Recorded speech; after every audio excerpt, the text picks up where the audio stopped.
क्या आपने कभी सोचा है कि 15 साल तक जिस नेता का पूरे राज्य पर एक तरफा राज रहा हो, वो अचानक अपना ही गढ़ कैसे हार सकती है? साल 2026 के वेस्ट बंगाल चुनाव की कहानी बिल्कुल ऐसी ही है। ये कहानी है ममता बनर्जी की उस ऐतिहासिक हार की और बीजेपी के उस मास्टर स्ट्रोक की जिसने भारतीय राजनीति का पूरा नक्शा पलट कर रख दिया।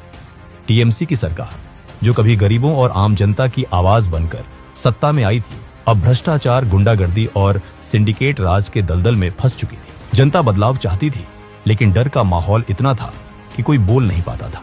इसी बीच बीजेपी ने बंगाल में जीत हासिल करने के लिए एकदम पक्की और जबरदस्त प्लानिंग की। उन्होंने सिर्फ रैलियों में भाषण नहीं दिए, बल्कि आरएसएस के साथ मिलकर मजबूत प्लानिंग तैयार किया और युवाओं को तरक्की वाले बंगाल का सपना दिखाया। बात तब और बिगड़ गई जब सुप्रीम कोर्ट और इलेक्शन कमीशन को खुद दखल देना पड़ा। फर्जी वोट रोकने के लिए वोटर लिस्ट से 90 लाख नाम काटे गए और पूरे राज्य में बहुत भारी संख्या में पुलिस तैनात कर दी गई। ये कहानी उसी महाचुनाव की है जब 4 मई 2026 को नतीजे आए और पिछले 15 सालों से लगातार राज कर रही सरकार बुरी तरह से गिर गई। आइए जानते हैं कि बंगाल के इस चुनाव में इतना बड़ा बदलाव कैसे हुआ और सरकार कैसे पलट गई।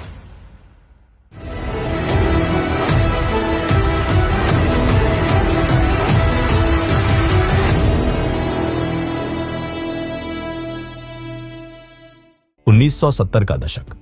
कोलकाता की सड़कें और कॉलेज कैंपस किसी युद्ध के मैदान से कम नहीं थे। लेफ्टिस्ट थिंकिंग और स्टूडेंट पॉलिटिक्स का कॉकटेल हर युवा के दिमाग पर हावी था। इसी माहौल के बीच जोगमाया देवी कॉलेज में एक युवा लड़की ने कदम रखा। उस लड़की के पास ना तो कोई बड़ा राजनीतिक बैकग्राउंड था और ना ही किसी बड़े नेता का हाथ। उसके पास सिर्फ एक चीज थी, सिस्टम से लड़ने की एक जिद। उसने इंडियन नेशनल कांग्रेस के स्टूडेंट विंग, स्टूडेंट काउंसिल की कमान संभाली और देखते ही देखते कम्युनिस्ट बैक्ड स्टूडेंट ऑर्गेनाइजेशंस को घुटनों पर ला दिया। ये लड़की कम्युनिस्टों का गुरूर तोड़ देगी। इसमें वो आग है जो एक दिन पूरे बंगाल की राजनीति को जलाकर राख कर देगी। ये शब्द उस वक्त के कई राजनीतिक पंडितों के थे, लेकिन असली खेल तो 1984 में शुरू हुआ। देश इंदिरा गांधी की हत्या के सदमे से गुजर रहा था। इसी जज्बाती माहौल में कांग्रेस ने 29 साल की इस युवा लड़की को जादवपुर लोकसभा सीट से मैदान में उतार दिया। सामने थे सीपीएम के कद्दावर नेता सोमनाथ चटर्जी, जिनकी जड़ें बंगाल की राजनीति में एक बरगद के पेड़ जैसी गहरी थी। सोमनाथ दा को हराना उस वक्त ऐसा था मानो किसी पहाड़ को हाथों से खिसकाना। लेकिन जब नतीजे आए तो पूरा नेशनल मीडिया सन्न रह गया। उस युवा लड़की ने 3,31,618 वोट पाकर सोमनाथ चटर्जी को हरा दिया था। वो लड़की और कोई नहीं, ममता बनर्जी थी। इस जीत ने ममता बनर्जी को राजनीति के नेशनल मैप पर रातों रात सुपरस्टार बना दिया। इसके बाद वो कई बार मंत्री बनी, रेलवे से लेकर कोयला मंत्रालय तक संभाला। लेकिन दिल्ली की सत्ता के आलीशान बंगले कभी उनका अंतिम लक्ष्य नहीं थे। उनका दिमाग तो सिर्फ एक बात पर अटका था, बंगाल से लेफ्ट फ्रंट के 34 साल पुराने किले को उखाड़ फेंकना। 1990 का वो काला दिन, कोलकाता के हाजरा क्रॉसिंग पर ममता बनर्जी पर सीपीएम के काडर ने जानलेवा हमला किया। उनके सिर पर बुरी तरह वार किया गया। खून से लथपथ ममता की उस तस्वीर ने पूरे बंगाल के सबाल्टर्न वोटर के दिल में एक गहरी छाप छोड़ी। हम ईंट का जवाब पत्थर से देंगे। बंगाल की जनता हमारे साथ है और हम ये साबित करके रहेंगे कि हम डरने वाले नहीं हैं। अस्पताल के बेड से बोला गया उनका हर एक शब्द बंगाल के गरीबों के लिए एक नया इनकलाब बन गया। ममता समझ चुकी थी कि कांग्रेस की दिल्ली वाली लीडरशिप लेफ्ट के सामने बहुत सॉफ्ट है। इसलिए 1998 में उन्होंने एक बहुत बड़ा रिस्क लिया और अपनी खुद की पार्टी बनाई, all India Trinamool Congress, TMC. लेकिन टीएमसी को वो क्रिटिकल मास मिला 2006 में। बंगाल की अर्थव्यवस्था दम तोड़ रही थी। लेफ्ट सरकार के मुख्यमंत्री बुद्धदेव भट्टाचार्य ने राज्य में इंडस्ट्री लाने के लिए एक बहुत एग्रेसिव लैंड एक्विजिशन पॉलिसी शुरू की। उनका प्लान था सिंगूर में टाटा मोटर्स का नैनो प्लांट लगाना और नंदीग्राम में एक बहुत बड़ा केमिकल हब बनाना। यही वो पल था जब लेफ्ट सरकार ने अपने ही पैरों पर कुल्हाड़ी मार ली। ममता बनर्जी ने तुरंत इस मुद्दे को कैप्चर किया। उन्होंने खुद को किसानों की सबसे बड़ी मसीहा के रूप में खड़ा कर दिया। सिंगूर में 25 दिन की भूख हड़ताल ने पूरे राज्य के सिस्टम को पैरालाइज कर दिया। टाटा को हार मानकर अपना प्लांट गुजरात शिफ्ट करना पड़ा। लेकिन असली खून खराबा तो नंदीग्राम में हुआ। पुलिस और पार्टी के लोगों की गोलियों से 14 बेगुनाह गांव वाले मारे गए। इस भयानक घटना के बाद बंगाल के पढ़े लिखे लोग, माइनॉरिटी और गांव के वोटर लेफ्ट पार्टी से एकदम दूर हो गए। माटी हमारी माँ है और अपनी माँ को हम इन इंडस्ट्रियलिस्ट के हाथों कभी बिकने नहीं देंगे, चाहे हमारी जान ही क्यों ना चली जाए। इसी आग के बीच टीएमसी ने एक ऐसा नारा दिया जो बंगाल की रगों में दौड़ गया, माँ, माटी, मानुष। और फिर आया 2011 का वो ऐतिहासिक चुनाव। 20 मई 2011 को ममता बनर्जी जिन्हें अब पूरा बंगाल दीदी कहने लगा था। राज्य की पहली महिला मुख्यमंत्री बनी। सत्ता में आते ही दीदी ने बंगाल के गवर्नेंस मॉडल को पूरी तरह पलट कर रख दिया। सूती साड़ी और हवाई चप्पल उनकी पहचान बन गए। उनका सीधा और इमोशनल कनेक्शन बंगाल के रूरल वोटर्स से जुड़ चुका था। उन्होंने समझ लिया था कि राज्य में कोई बड़ी इंडस्ट्री नहीं आने वाली है। कन्याश्री से लेकर स्वास्थ्य साथी तक दर्जनों ऐसी स्कीम्स लॉन्च की गई जो सीधे सबसे गरीब और पिछड़े वर्ग को टारगेट करती थी। उन्होंने लक्ष्मीर भंडार जैसी स्कीम के जरिए महिलाओं के साथ एक डायरेक्ट रिश्ता बना लिया। दीदी ने महिलाओं के रूप में एक ऐसा वोट बैंक तैयार कर लिया जो किसी भी कीमत पर उनसे टूटने वाला नहीं था। 2021 आते आते बंगाल में एक नई एंट्री हो चुकी थी, भारतीय जनता पार्टी। बीजेपी ने लेफ्ट और कांग्रेस को पूरी तरह से रिप्लेस कर दिया था। उनका राष्ट्रवाद और हिंदुत्व का मॉडल टीएमसी के लिए एक बहुत बड़ा खतरा बन चुका था।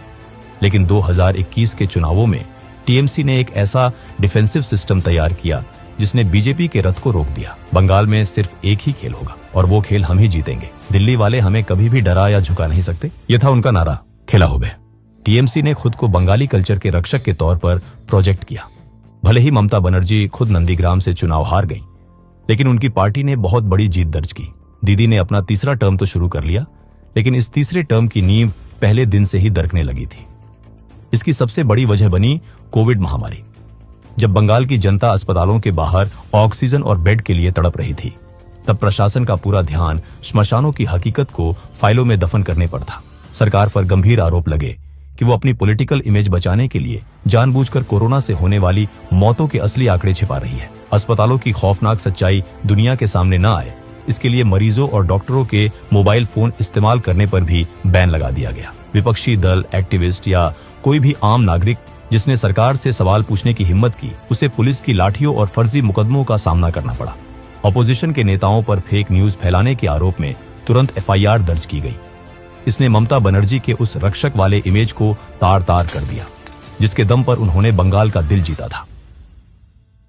2021 के बाद टीएमसी के गवर्नेंस मॉडल की कमियां दिखने लगी। जो सिस्टम गांव-गांव में वेलफेयर स्कीम्स पहुंचाता था, वो अब एक बहुत बड़े एक्सटॉर्शन रैकेट में बदल चुका था। पंचायत से लेकर म्यूनिसिपल लेवल तक हर सरकारी काम में लोकल नेताओं का कमीशन फिक्स था। बिजनेस करना नामुमकिन हो गया और अर्बन मिडिल क्लास पूरी तरह से फ्रस्ट्रेट हो चुका था। लेकिन टीएमसी की बर्बादी का सबसे बड़ा कारण बना एसएससी नौकरी घोटाला।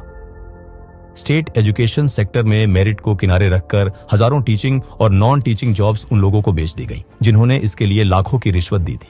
जब ईडी ने जांच शुरू की तो एजुकेशन मिनिस्टर पार्थ चटर्जी और उनके करीबियों के घरों से नोटों के पहाड़ निकले। टीएमसी ने पार्थ चटर्जी को पार्टी से निकालकर डैमेज कंट्रोल की कोशिश की, लेकिन तब तक बहुत देर हो चुकी थी। अप्रैल 2024 में कलकत्ता हाई कोर्ट ने 23,123 टीचर्स और नॉन टीचिंग स्टाफ की नौकरियां पूरी तरह रद्द कर दी। सरकार सुप्रीम कोर्ट भागी, लेकिन अप्रैल 2025 में चीफ जस्टिस संजीव खन्ना की बेंच ने भी हाईकोर्ट के फैसले को बरकरार रखा और 25,753 नौकरियां खत्म कर दी। सुप्रीम कोर्ट ने साफ कहा कि इस पूरे सिलेक्शन प्रोसेस में इतना बड़ा फ्रॉड हुआ है कि इसकी इंटीग्रिटी ही खत्म हो चुकी है। ममता बनर्जी ने इस फैसले को गलत तो बताया, लेकिन लोगों का उन पर से भरोसा पूरी तरह खत्म हो चुका था। जब एक के बाद एक घोटाले सामने आने लगे और नेता गिरफ्तार होने लगे, तो टीएमसी ने बचाव के लिए अपना पुराना हथियार निकाला। उन्होंने पूरे देश में ये नैरेटिव सेट करना शुरू कर दिया कि ईडी और सीबीआई की ये रेड सेंट्रल गवर्नमेंट का राजनीतिक बदला है। उनका ये डिफेंस शायद जनता के बीच थोड़ा काम कर भी जाता, लेकिन तभी सरकार से एक बहुत बड़ी चूक हो गई। जब ईडी की टीम अपना काम करने पहुंची, तो बंगाल पुलिस ने कानून का साथ देने के बजाय जांच एजेंसियों का रास्ता रोक लिया और उनके काम में सीधी रुकावट डाली। जब यह मामला सुप्रीम कोर्ट पहुंचा, तो अदालत का गुस्सा 7वें आसमान पर था। कोर्ट ने ममता सरकार और स्टेट पुलिस को कड़ी फटकार लगाते हुए साफ कहा कि प्रशासन का ये अड़ियल रवैया डेमोक्रेसी को खतरे में डाल रहा है। अगर नौकरी घोटाले ने नौजवानों का भरोसा तोड़ा, तो आरजी कर की भयानक घटना ने टीएमसी के सबसे बड़े वोट बैंक यानी महिला वोटर्स को हमेशा के लिए खत्म कर दिया।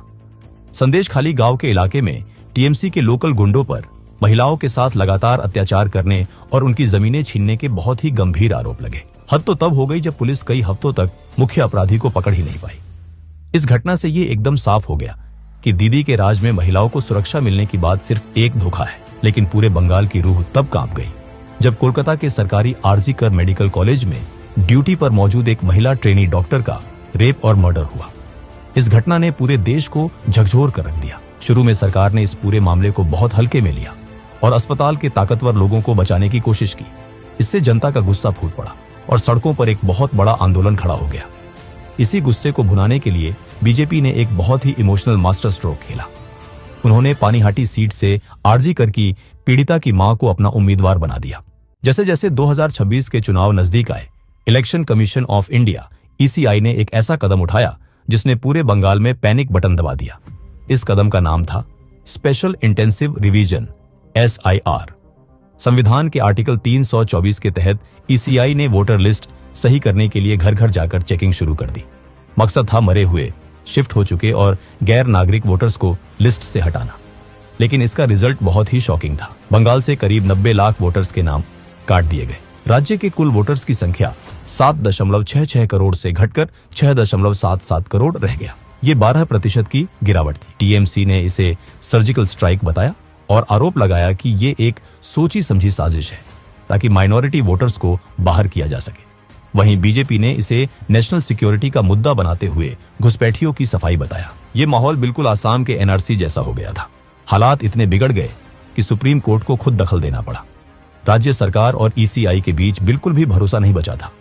इसे देखते हुए कोर्ट ने 150 जिला जजों और 7 रिटायर्ड हाईकोर्ट जजों को सीधा वोटर लिस्ट बनाने और चेक करने का काम सौंप दिया। वोटर लिस्ट से 90 लाख नाम कट जाने की वजह से TMC के वोट बैंक को बहुत भारी नुकसान पहुंचा।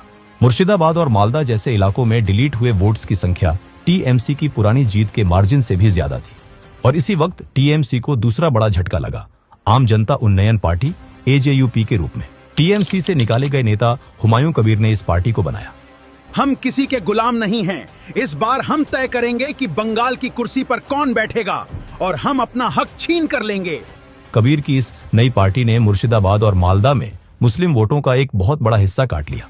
जो 90 से 95% वोट 2021 में एक तरफा TMC को मिला था, वो अब बढ़ चुका था। रेजीनगर और नौदा जैसी सीटों पर AJUP ने जीत दर्ज की और इस वोट बंटवारे ने बीजेपी के लिए नॉर्थ दिनाजपुर और मालदा में जीत का रेड कारपेट बिछा दिया। वही दोस्तों, अगर आप भी मेरे जैसे 2D एनिमेशन वीडियो बनाना सीखना चाहते हो, वो भी AI की मदद से, तो मैंने आपके लिए एक कंप्लीट कोर्स बनाया है जिसमें मैंने स्टेप बाय स्टेप सिखाया है कैसे कोई वीडियो वायरल होता है, कैसे सही टॉपिक चुना जाता है, कैसे मेरे जैसे एंगेजिंग स्क्रिप्ट्स लिखी जाती हैं, कैसे AI की मदद से 2D एनिमेशन विजुअल्स बनाए जाते हैं, कैसे AI से वॉइस ओवर जनरेट करते हैं और कैसे एक क्लिक में वायरल थंबनेल्स तैयार किए जाते हैं। अभी इस कोर्स पर 50% का लिमिटेड ऑफर चल रहा है। ये ऑफर सिर्फ पहले 100 यूजर्स के लिए, तो देर मत कीजिए। डिस्क्रिप्शन में दिए गए लिंक पर क्लिक करें और आज ही ज्वाइन करें। 2026 के इस ऐतिहासिक चुनाव में बीजेपी सिर्फ TMC की गलतियों के सहारे नहीं बैठी थी।